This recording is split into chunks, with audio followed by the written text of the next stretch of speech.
Bismillahirrahmanirrahim. Assalamualaikum warahmatullahi wabarakatuh.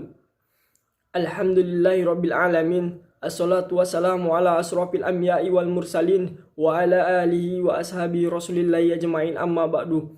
Allahumma salli ala Sayyidina Muhammad wa ala ali Sayyidina Muhammad.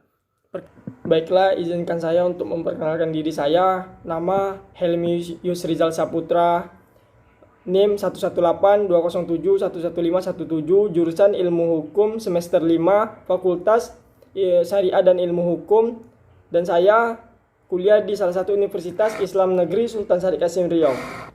Dan ini rekan saya, yaitu yang bernama nama saya Alhamdulillah Syukri, NIM 11820712382. Saya mahasiswa jurusan Ilmu Hukum kelas F, Fakultas Syariah dan Hukum, Universitas Islam Negeri Sultan Syarif Kasim Riau. Di sini kami dari kelompok 13 ingin mempresentasikan hasil makalah kami yang berjudul yaitu Upaya Hukum Peninjauan Kembali. Materi pertama yang akan disampaikan oleh saya sendiri yaitu tentang pengertian peninjauan kembali.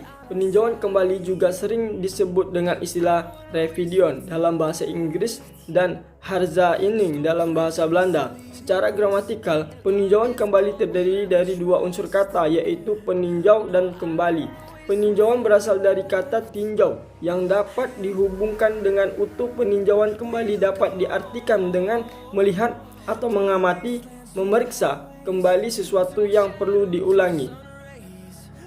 Pendapat para ahli tentang pengertian peninjauan kembali. Yang pertama yaitu menurut Hadari Dijnawi Tahir, lembaga herziening dalam hukum diartikan sebagai upaya hukum yang mengatur tentang tata cara untuk melakukan peninjauan kembali suatu putusan pengadilan yang telah memperoleh kekuatan hukum tetap. Yang kedua yaitu menurut Soenarto Soedibroto, herziening adalah peninjauan kembali terdapat keputusan-keputusan yang telah memperoleh kekuatan hukum tetap pasti yang berisikan pemindanaan, di mana tidak dapat diterapkan terhadap keputusan di mana tertuduh telah dibebaskan. Itulah pengertian peninjauan kembali menurut para ahli. Dengan demikian, dapat disimpulkan bahwa peninjauan kembali merupakan salah satu upaya yang disediakan oleh hukum yang dijadikan sebagai sarana atau alat untuk meminta Mahkamah Agung agar memeriksa ulang putusan pengadilan yang telah memperoleh kekuatan hukum tetap karena disarankan tidak adil. Itulah pengertian dari peninjauan hukum kembali. Selanjutnya saya akan menjelaskan poin yang kedua yaitu pengajuan peninjauan kembali. Yang pertama yaitu pihak yang berhak mengajukan peninjauan kembali. Permohonan peninjauan kembali diajukan tidak hanya atas ketidakpuasan terhadap segala putusan pengadilan yang telah memperoleh kekuatan hukum tetap. Dalam arti terdapat putusan pengadilan negeri yang tidak diajukan banding dapat diajukan peninjauan kembali. Terhadap putusan pengadilan tinggi yang tidak diajukan kasasi dalam dimohon peninjauan kembali. Namun, upaya hukum peninjauan kembali hanya dapat diajukan satu kali. Oleh karena itu, jika masih ingin melakukan upaya hukum, hal tersebut sudah tertutup. Pada waktu peninjauan kembali harus memiliki bukti baru yang tidak pernah dikemukakan sebelumnya. Dan apabila itu dikemukakan pada persidangan sebelumnya, putusannya akan menjadi lain. Atau memiliki bukti bahwa hakim telah salah dalam menerapkan hukum. Lisan atau secara tertulis oleh orang pernah menjadi salah satu pihak dalam sengketa perdata kepada Mahkamah Agung Republik Indonesia melalui pengadilan negeri yang memutuskan perkaranya pada tingkat pertama. Permohonan peninjauan kembali tidak menangguhkan atau menghentikan pelaksanaan putusan pengadilan. Selain sebelum ada putusan, permohonan peninjauan kembali yang hanya dapat diajukan satu kali ini dicabut. Mahkamah Agung Republik Indonesia memutuskan permohonan peninjauan kembali pada tingkat pertama dan tingkat terakhir. Ini menegaskan bahwa permohonan peninjauan kembali hanya diajukan satu kali dan dikenal suatu istilah tidak ada peninjauan kembali di atas peninjauan kembali. Selanjutnya, saya akan membahas tentang permohonan peninjauan kembali dapat dilakukan apabila dalam putusan mengenai perkara yang bersangkutan ditemukan hal-hal sebagai berikut. Yang pertama yaitu adanya suatu kebohongan, tipu muslihat atau bukti-bukti palsu, yang untuk itu semua telah dinyatakan pula oleh hakim pidana. Peninjauan kembali dapat diajukan dengan masa tenggang waktu 180 hari sejak diketahuinya kebohongan, tipu muslihat atau bukti-bukti palsu berdasarkan putusan hakim pidana.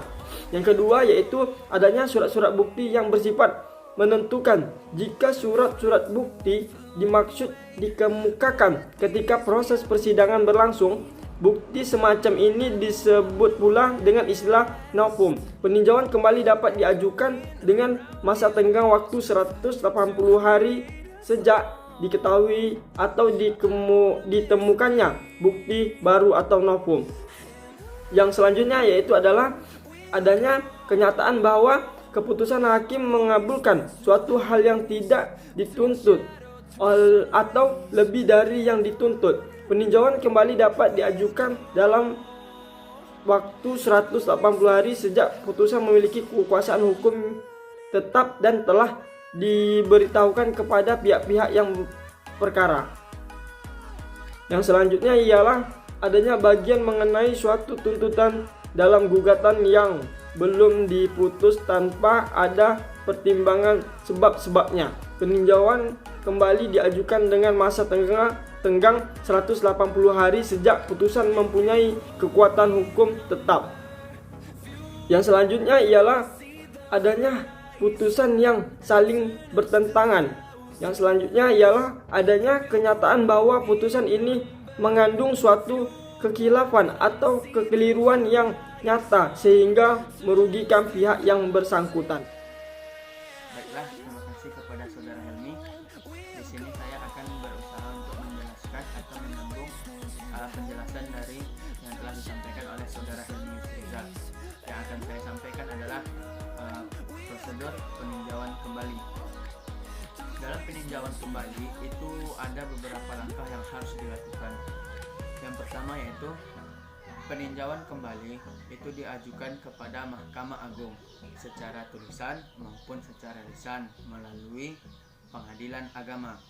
Yang kedua, peninjauan kembali atau PK itu diajukan dalam tenggang waktu 180 hari setelah adanya putusan pengadilan yang mempunyai kuasa hukum tetap atau sejak ditemukannya alasan baru, baik itu kebohongan maupun bukti baru. Nah, dalam kasus peninjauan kembali yang diajukan berdasarkan bukti baru, maka itu diajukan atau dilaksanakan di bawah sumpah. Kemudian itu disahkan oleh pejabat yang berwenang.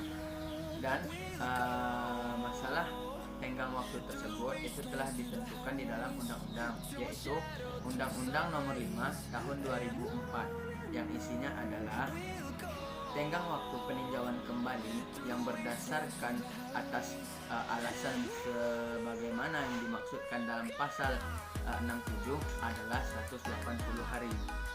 Yang ketiga adalah membayar biaya perkara peninjauan kembali. Itu telah diatur pasal 89 dan 90 Undang-Undang Nomor 7 Tahun 1989, yang mana intinya pada pasal 89 tersebut itu adalah kewajiban membayar biaya perkara. Kemudian pada pasal 90-nya itu adalah rincian biaya perkara yang harus dibayarkan tersebut. Yang keempat adalah panitera pengadilan tingkat pertama memberitahukan dan menyampaikan salinan memori dari peninjauan kembali kepada pihak lawan, itu dalam tenggang waktu 14 hari. Yang kelima adalah pihak lawan berhak mengajukan jawaban atas salinan permohonan peninjauan kembali tersebut dalam tenggang waktu selama 30 hari. Itu setelah tanggal diterimanya salinan permohonan peninjauan kembali tersebut. Yang keenam adalah panitera pengadilan tingkat pertama mengirimkan berkas peninjauan kembali tersebut kepada MA dalam tenggang waktu 30 hari. Yang ketujuh adalah panitera pengadilan agama itu menyerahkan peninjauan kembali tersebut kepada PA atau pengadilan agama. Yang kedelapan adalah pengadilan agama menyampaikan atau memberitahukan salinan dari peninjauan kembali tersebut kepada para pihak dalam tenggang waktu 30 hari. Yang kesembilan adalah setelah putusan telah disampaikan oleh para pihak, maka panitera harus melakukan. Dalam kasus cerai itu ada dua. Yang pertama adalah kasus cerai talak dan yang kedua adalah kasus cerai gugat. Nah, dalam kasus cerai talak maka panitera harus melakukan, yang pertama adalah memberitahukan kepada para pihak tentang hari persidangan penyaksian ikrar talak dengan memanggil pemohon dan juga memanggil termohon. Yang kedua, memberikan akta cerai sebagai bukti cerai paling lama 7 hari. Yang kedua, kepada kasus cerai gugat. Dalam cerai gugat, maka panitera harus memberikan akta cerai sebagai bukti cerai paling lama adalah 7 hari. Mungkin hanya sekian yang dapat kelompok kami sampaikan. Apabila ada kekurangan, kami mohon maaf. Subhanakallahumma wa bihamdik, asyhadu an la ilaha illa anta, astaghfiruka wa atubu ilaik. Assalamualaikum warahmatullahi wabarakatuh.